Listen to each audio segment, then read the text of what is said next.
सुलेखा चिल्लाती रही, अरे मेरे कपड़े लौटा दो। लेकिन तब तक सारे लड़के भाग गए थे, इसीलिए सुलेखा को आधे अधूरे कपड़ों में घर लौटना पड़ा।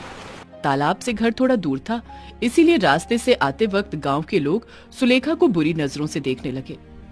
यार ये कहाँ फंस गई मैं, पता नहीं क्या देखकर पापा ने इस गांव में मेरी शादी करवाई है। सुलेखा घर लौट गई और उसने अपने पति रमेश से कहा, आप घर में एक बाथरूम नहीं बना सकते हो क्या? मुझे हर रोज तालाब में नहाना पड़ता है। आज तो कुछ बदमाश लड़के मेरे कपड़े लेकर भाग गए। सब लोग मेरी तरफ कैसे देख रहे थे। ये सुनकर रमेश ने कहा, अरे हम बचपन से तालाब में नहा रहे हैं, हमारे यहाँ ऐसा ही होता है। लेकिन शहर में मैं बाथरूम के अंदर नहाती थी। ये तुम्हारा शहर नहीं है सुलेखा, ये गांव है, गांव, मेरा गांव। इस गांव के बारे में कुछ भी मत कहना, समझ गई?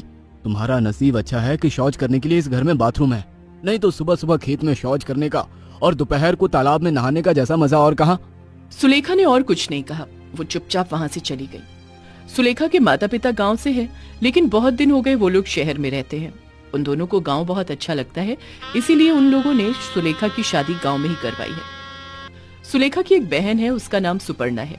शादी से पहले सुपर्णा ने सुलेखा से कहा था, दीदी गांव में शादी तो कर रही है, लेकिन वहाँ नहाने धोने में बहुत मुश्किलें होती हैं। पता नहीं पापा ने लड़का पसंद किया है, सब कुछ ठीक ठाक ही होगा। लेकिन सुलेखा को अभी पता चल रहा है कि सुपर्णा सही कह रही थी। सुलेखा ने सुपर्णा को कॉल किया, हेलो दीदी कैसी है? बहुत बुरी। क्यों, क्या हुआ? सुलेखा रोने लगी, यहाँ कुछ भी ठीक नहीं है सुलेखा। सुबह शौच करने के लिए 10 मिनट दूर तालाब से धोने का पानी लाना पड़ता है। तालाब में सबके सामने खुले में नहाना पड़ता है। मैं ऐसे यहाँ नहीं रह सकती बहन, मुझे बचा ले। समझ गई, ठीक है दीदी, मैं कल ही मम्मी पापा को लेकर वहां आ रही हूँ, तू चिंता मत कर। सुलेखा ने फोन रख दिया। अगले दिन सुपर्णा अपने माता पिता को लेकर सुलेखा के घर पर चली आई। सुलेखा के सास ससुर ने उनका बहुत आदर किया। अरे आइए आइए जायसवाल साहब, कैसा लग रहा है हमारा गांव? बहुत अच्छा, गांव का मजा ही कुछ और है। हाँ ये आपने सही कहा। कल तालाब देखने जाऊंगा मैं, कितने दिन हो गए तालाब में नहीं नहाया। बाथरूम में नहाते नहाते बोर हो गया हूँ। वो लोग आपस में हंसी मजाक करने लगे। सुलेखा ने सुपर्णा और अपनी माँ देवकी को अपने कमरे में बुलाया और सब कुछ खुलकर कहा। देवकी ने कहा, अरे कुछ ही दिनों में इन सब चीजों की आदत लग जाएगी, तू चिंता मत कर। सुलेखा ने सोचा था कि मम्मी पापा को यह सब बताने से वो कुछ हल निकालेंगे, लेकिन वैसा कुछ भी नहीं हुआ। अगले दिन दोपहर को नहाने का समय आ गया। सुलेखा की सास ने सुलेखा और सुपर्णा से कहा, बहू अपनी बहन को लेकर तालाब में चली जाओ, देर हो गई तो गांव के आदमी लोग आ जाएंगे नहाने। सुपर्णा ने कहा, मैं तालाब में नहीं नहा सकती, मुझे बाथरूम चाहिए। अब तुम्हारे लिए बाथरूम कहाँ से लाऊंगी मैं, यहाँ तो ऐसा ही है, यहाँ के हिसाब से ही तो तुम्हें चलना होगा। देखिए तालाब में ऐसे खुले में नहाने से लोग देखते हैं, अच्छे से नहाया भी नहीं जाता और तालाब में सांप भी रहते हैं। नहीं बाबा नहीं, मैं वहां नहीं नहा सकती। तभी सुलेखा ने सुपर्णा से कहा, बहन चल, यहाँ जबान लड़ाकर कोई फायदा नहीं होगा, मेरे साथ आ।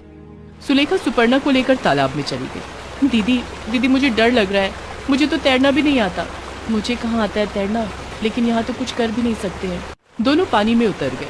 पानी में कपड़े गीले हो गए। आसपास के लोग दोनों की तरफ आंखें फाड़ फाड़ कर देखने लगे। वो देख दीदी कैसे देख रहे हैं वो लोग, लग रहा है जैसे आंखें अभी बाहर निकल आएंगी। हाँ, ये तो उन लोगों का रोज का है, चल एक डुबकी लगाकर चले जाते हैं। दोनों ने एक एक डुबकी लगाई और घर चले गए। शाम को रमेश काम से लौटा तो उसकी माँ ने उससे कहा, बेटा बहू की बहन मुझसे जबान लड़ा रही थी आज। इसकी इतनी हिम्मत? ठीक है माँ, मैं अभी खबर लेता हूँ। रमेश कमरे में गया। वहाँ सुलेखा, सुपर्णा और उनके माता पिता थे। रमेश ने सुलेखा से कहा, सुलेखा तुम्हारी बहन आज मेरी माँ से जबान लड़ा रही थी, उसकी हिम्मत कैसे हुई? अरे नहीं, वैसा नहीं जैसा तुम सोच रहे हो। तो फिर कैसा, मुझे समझाओ। तभी सुपर्णा ने कहा, मैंने गलत क्या किया? मैं बस यही कह रही थी कि तालाब में मैं नहीं नहाऊंगी। कान खोलकर सुन लो, यहाँ तालाब में ही नहाना होगा। हाँ बेटी, तालाब में क्या प्रॉब्लम है? वही तो, मैं तो आज ही तैर कर आया, अब बड़ा मजा आया। पापा आप लड़की नहीं हो ना, इसीलिए आप नहीं समझोगे। तुम्हारी बहन तो बड़ी बदतमीज है सुलेखा, अपने पिता के मुंह पर भी बात करती है। मैंने सिर्फ सच कहा और कुछ नहीं। दीदी मैं यहाँ पर एक पल भी नहीं रहूंगी, मैं भी नहीं रहूंगी। जहाँ मेरी बहन की कोई इज्जत नहीं है, मैं वहां नहीं रहूंगी। ये बोलकर दोनों घर से निकल गए। जायसवाल साहब और देवकी ने दोनों को रोकने की बड़ी कोशिश की, लेकिन रोक नहीं पाए। वो दोनों मायके चले गए। जायसवाल साहब और देवकी क्षमा मांगने के लिए वहीं पर रह गए। समझे जी, मैं इस बर्ताव के लिए शर्मिंदा हूँ। हमारी लड़कियों ने ये ठीक नहीं किया। अरे कोई बात नहीं, बच्चे हैं, समझ जाएंगे। आप दोनों आज रुक जाइए, कल खाना खाकर चले जाना। वो दोनों रुक गए। अगले दिन सुबह हुई। सुलेखा की सास ने देवकी से कहा, चलिए सुबह सुबह हम दोनों तालाब में डुबकी लगा कर आते हैं। हाँ हाँ चलिए। दोनों तालाब में डुबकी लगाने के लिए चले गए। इतनी सुबह तालाब के आसपास कोई नहीं है। बस वो दोनों कपड़े उतार कर तालाब में उतर गए। लेकिन तभी देवकी का कपड़ा पानी में बहते हुए तालाब के बीच में पहुंच गया। अरे मेरा कपड़ा तालाब के बीच में पहुंच गया, अब क्या होगा?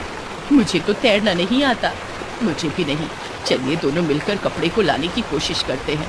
दोनों मिलकर कपड़े को लाने की कोशिश करने लगे और इसी कोशिश में दोनों तालाब के बीचों बीच पहुंच गए और डूबने लगे। बचाओ, मुझे बचाओ, मैं डूब रही हूँ, बचाओ, कोई तो बचाओ। दोनों पानी के साथ लड़ाई करने लगे और तभी वहां से एक मछुआरा जा रहा था। अरे वो तो डूब रहे हैं, मुझे इन्हें बचाना होगा।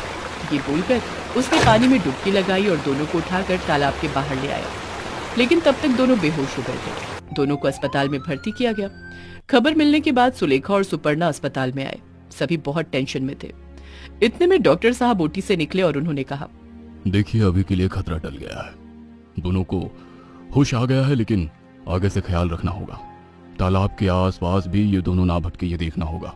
सभी अंदर दोनों से मिलने गए। तभी सुपर्णा ने कहा, देखिए इसीलिए मैं कह रही थी कि बाथरूम में नहाना चाहिए, वहाँ कोई खतरा नहीं है। हाँ बेटी, तू ही सही कह रही थी।